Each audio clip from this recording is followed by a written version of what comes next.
Welcome to Hospital Matters, the podcast from the Minnesota Hospital Association. There's a lot going on in Washington right now, and the next couple of weeks are likely going to shape healthcare for years, if not decades, to come. We're talking with the Minnesota Hospital Association's Becky Wifstrand about the latest developments. This is Hospital Matters, a podcast from the Minnesota Hospital Association. We're having conversations about issues impacting hospitals, health systems, and patient care in Minnesota. I'm your host, Tim Nelson, and I'm joined today by Becky Wifstrand, the Director of Federal Policy and Regulatory Affairs here at the Minnesota Hospital Association. So, Becky, it's going to be a big week this week, we think. Catch us up. What's the status of the One Big Beautiful Bill Act? Senate Republicans were going to potentially release a version last week. We still waiting for that? What's the status? Yeah, so as many of our listeners probably know, this bill passed the House later in May, and then it goes to the Senate for them to work on their version. So there's been a lot of chatter of what's going to change in the bill, how the Senate's going to make updates. As you said, they've been talking about when they're going to release their updated version. But really where they're at now is Senate Majority Leader John Thune is using smaller Senate working groups and some of the individual committees to work through different parts of the bill since it's so big. But obviously those Medicaid provisions is what we're really watching, and that's through the Senate Finance Committee. That's probably going to be the hardest part of the bill, and they're really starting to work behind closed doors this week. And I don't think we'll see text until early next week, but who knows? So also last week, the Congressional Budget Office had a new report out about the impact of these Medicaid reductions, I guess we're going to call them. What did they say? And got any idea of what those numbers would look like for Minnesota? Yeah, so the Congressional Budget Office uses their best estimates, and they are saying that 10.9 million Americans would be losing Medicaid coverage as the result of this big, beautiful bill.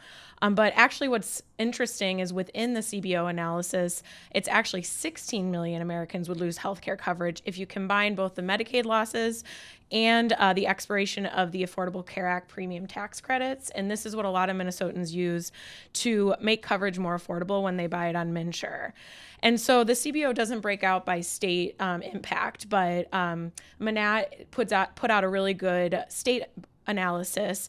And so they say that according into the first year, 132,000 people in Minnesota would lose coverage. And this is based on just those Medicaid provisions. And then MNsure has also put out some estimates on the impact in Minnesota too. And they estimate that if we were to lose the ACA tax credits, that about 19,000 Minnesotans will lose all their financial help to be able to purchase on the exchange. And unfortunately, 62% of the enrollees would see costs go up in 2026. So there certainly is a lot of numbers floating around there on the impact, but we know it's a big impact. It's going to have a lot of impact in people's lives. Yes, absolutely. So what are Republicans? You said the Senate working groups are talking about this. What are Republicans saying about this plan and these new CBO numbers? Yeah, so there is a lot of criticism right now for the Congressional Budget Office. And let me be clear, it is a nonpartisan office within the federal government that has been analyzing legislation for many, many years. And, what's interesting, what a lot of people are saying is politicians love the CBO when it gives them the score that they want on their bills. And, they hate the CBO when it says, they're going to cost a lot of money for the bills and some of those hard truths. So the main criticism for this analysis, though, is that they're getting the economic growth projections wrong. So Republicans are saying that the CBO is underestimating what the growth will be due to the tax cuts and the reduction in regulations that this bill is proposing.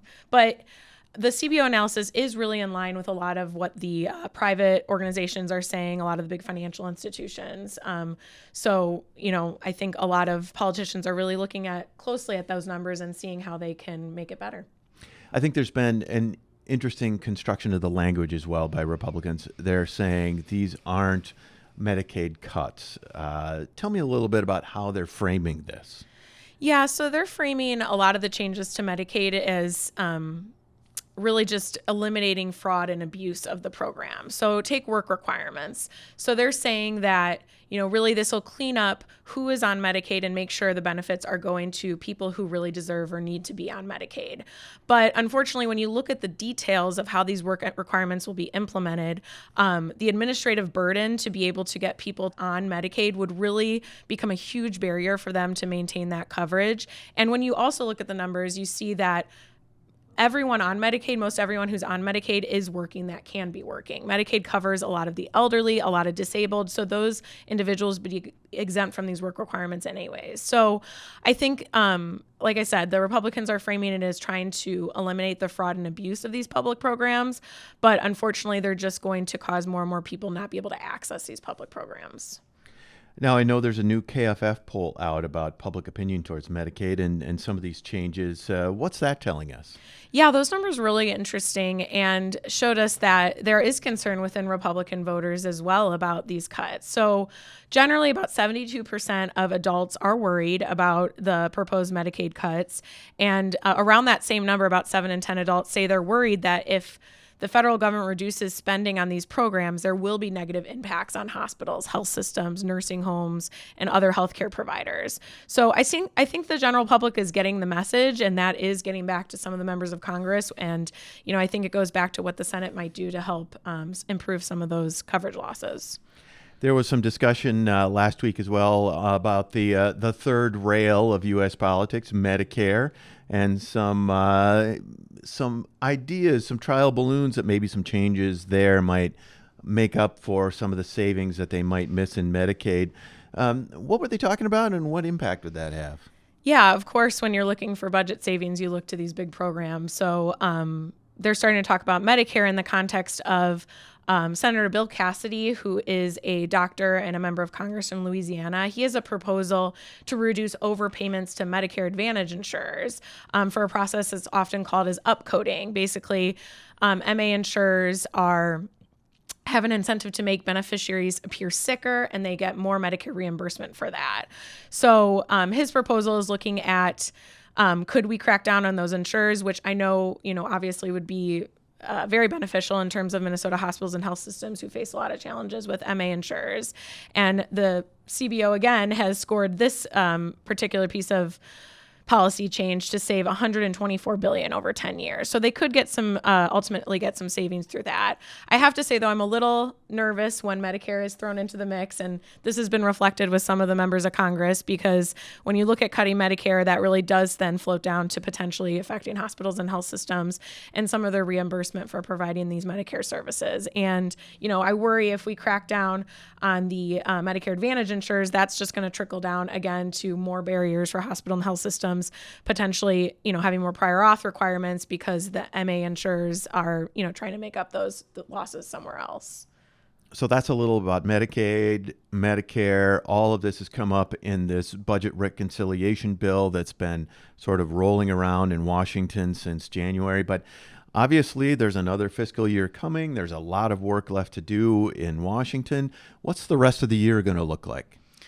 Yeah, so obviously there's been a lot of discussion about this big, beautiful bill, but people are forgetting Congress is going to keep on working, no matter what happens to this bill. So there's already talk of more budget reconciliation bills, which allows them to fast track some legislation and make significant budgetary impacts. And so there's discussion of more of those bills. The House this week is voting on their first rescissions bill, which is codifying a lot of the DOGE cuts that have already been implemented.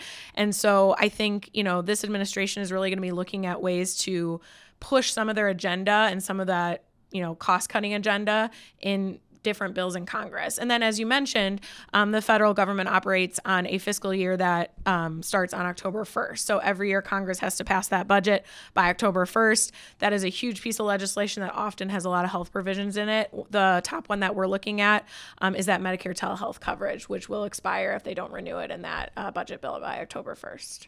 Well, we'll be keeping an eye on all of that, and hopefully you'll have more to tell us later this year. Thanks. Thank you.